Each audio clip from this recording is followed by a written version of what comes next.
Bismillahirrahmanirrahim. Assalamualaikum warahmatullahi wabarakatuh. Teman-teman semuanya, kembali bersama saya Riz Mirza. Pada kali ini saya akan membagikan pengalaman saya dalam mengawinkan atau memijahkan ikan cupang. Ikan cupang termasuk ikan yang sangat mudah untuk dipijahkan atau dikawinkan. Dan sesuai judulnya, anak SD pun bisa mengawinkan ikan cupang. Kenapa demikian? Yaitu karena saya dulu waktu masih SD sudah bisa mengawinkan ikan cupang ya. Sampai sekarang saya menjadi guru SD pun masih bisa mengawinkan ikan cupang, teman-teman ya. Ya, di video kali ini saya akan membagikan tutorial cara mengawinkan atau memijahkan ikan cupang berdasarkan pengalaman yang saya punya. Dikarenakan saya bukanlah penjual atau breeder dari ikan cupang, dan juga ya saya hanyalah penghobi saja yang tentunya memiliki keterbatasan pengetahuan tentang budidaya ikan cupang ini ya.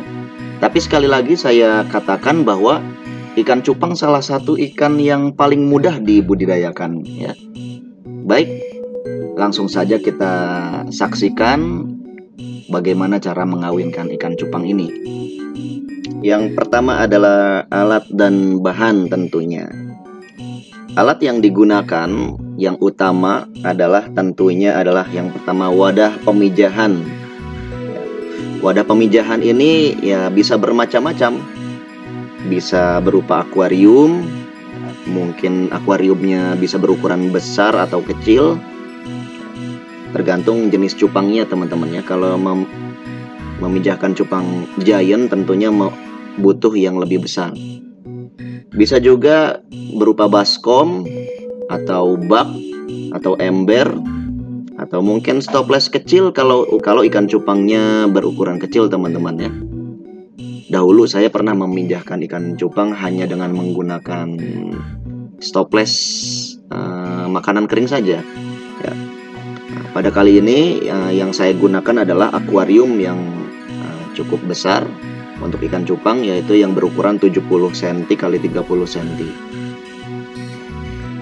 Yang kedua adalah tentunya medianya adalah air bersih teman-teman ya. Yang paling bagus adalah air bersih yang sudah diendapkan terlebih dahulu ya, minimal 3 jam lah. Kemudian tentunya yang digunakan adalah indukan jantan maupun betinanya ya. Dan menurut para master atau para breeder, indukan yang paling baik untuk dikawinkan adalah yang minimal berusia 5 bulan teman-teman ya. Atau jangan juga tidak terlalu tua, misalnya 2 tahun atau lebih ya, itu menurut mereka. Nah, pada kasus kali ini saya menggunakan indukan giant untuk jantannya, giant koi yang berusia 4 bulan teman-teman ya. Nah, itu kurang dari umur yang direkomendasikan. Tapi teman-teman, sebenarnya cupang itu sudah mulai matang kelamin ketika sudah membuat sarang-sarang busa ya. Ukuran lebih muda dari itu, selama sudah membuat sarang busa, itu sudah siap untuk dikawinkan teman-teman ya. Hanya saja untuk cupang jantan ini ya mungkin efektivitas atau rasa tanggung jawab sebagai indukan atau sebagai ayah nantinya mungkin akan lebih efektif kalau lebih matang usianya ya. Untuk menghindarkan apakah dia memakan telurnya sendiri ya, atau galak kepada betinanya. Nah itu. Jadi indukan yang saya gunakan adalah indukan giant berusia 4 bulan, warnanya koi ya teman-teman ya. Untuk indukan betina yang saya gunakan adalah indukan berusia 5 bulan ya. Walaupun berusia 5 bulan, sepertinya indukan yang saya gunakan ini belum full telur, teman-teman ya. Entah dia pernah digunakan oleh penjualnya sebagai indukan, saya tidak tahu, saya tidak menanyakan. Kemudian bahan pendukung yang lain adalah, yang pertama adalah substrat. Substrat untuk pemijahan ikan cupang juga bermacam-macam. Bisa berupa tumbuhan air, bisa berupa daun ya, atau helaian plastik ya, helaian plastik ya. Seperti itu. Ini substrat ini berguna untuk memperkuat sarang busa yang digunakan cupang jantan ketika membuat sarang ya, sehingga sarang busanya itu lebih kuat, lebih lebar, dan bisa lebih banyak menampung telur, teman-teman ya. Kemudian juga daun ketapang. Daun ketapang ini sejak dulu kala dipercaya untuk meningkatkan kualitas ikan cupang ya, baik mungkin warnanya atau kesehatannya ya, dan juga bisa menjadi antibiotik dan juga bisa menetralkan pH katanya ya, teman-teman ya. Kemudian tahapan-tahapannya sekarang ya. Tahapan-tahapan dalam memijahkan ikan cupang ya. Yang pertama tentunya siapkan kedua induk betina dan jantan ya.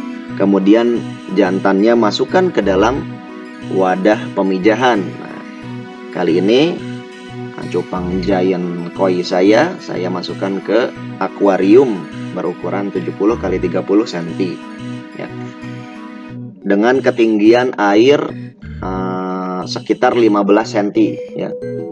Menurut para master dan para breeder, yang paling efektif ketinggian air itu sekitar 10 cm ya, mungkin untuk mencegah kematian burayak seperti itu. Kemudian indukan betinanya ditaruh di mana? Indukan betinanya kita letakkan dulu di botol lain atau di wadah lain, teman-teman ya, untuk kita mating dulu ya, untuk kita kenalkan dulu ke jantannya. Seperti itu. Biasanya proses ini memakan waktu sekitar setengah hari sampai 1 hari ya, teman-teman. Nah, dalam kasus ini saya memating kedua indukan ini selama 2 hari, teman-teman ya. Jadi jantannya itu agak lama membuat sarang busanya. Nah, baru terlihat dia membuat sarang busa yang besar sekitar setelah 2 hari. Seperti itu. Ya, setelah mating atau setelah jantannya siap membuat sarang atau telah membuat sarang, kita lepas betinanya secara perlahan ke wadah pemijahan sehingga bercampur dengan jantannya. Dan disitulah untuk pertama kalinya jantan dan betina akan bertemu untuk pertama kalinya. Dan biasanya di awal akan terjadi perkelahian ya.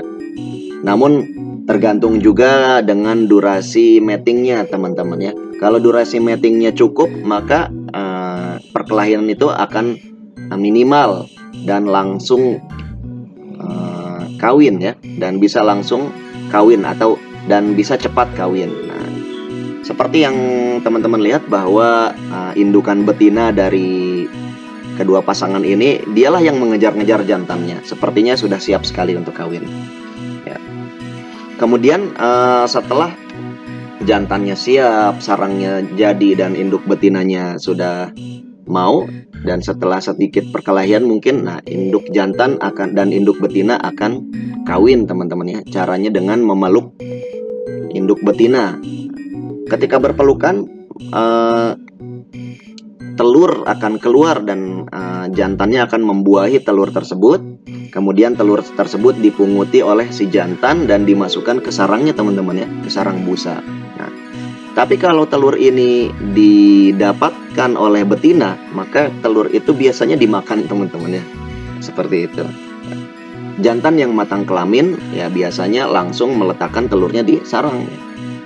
Namun ada pula kasus jantan itu memakan telurnya karena beberapa hal. Nah, itu biasanya breeder atau para master cupang yang lebih mengetahui ya, katanya mungkin karena lapar atau karena umurnya yang kurang dan sebagainya.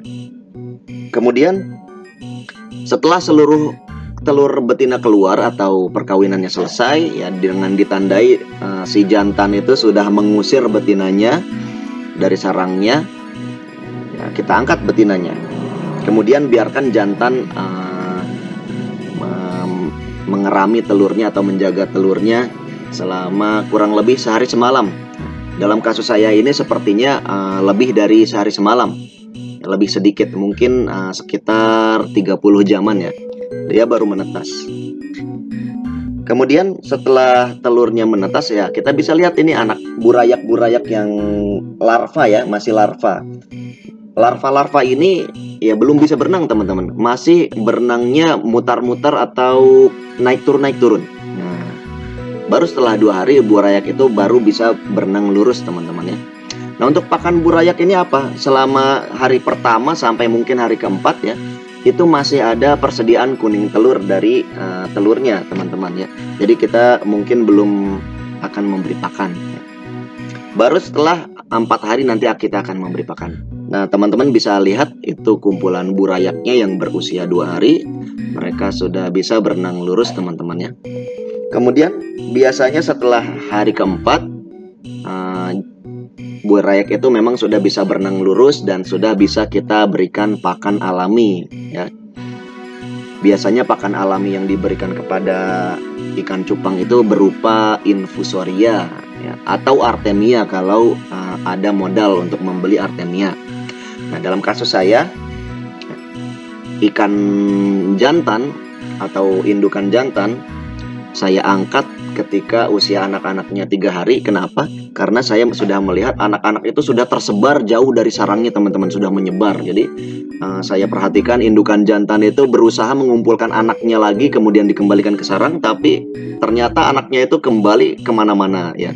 Sudah tidak efektif lagi induk jantan menjaga anaknya ya dari sarangnya.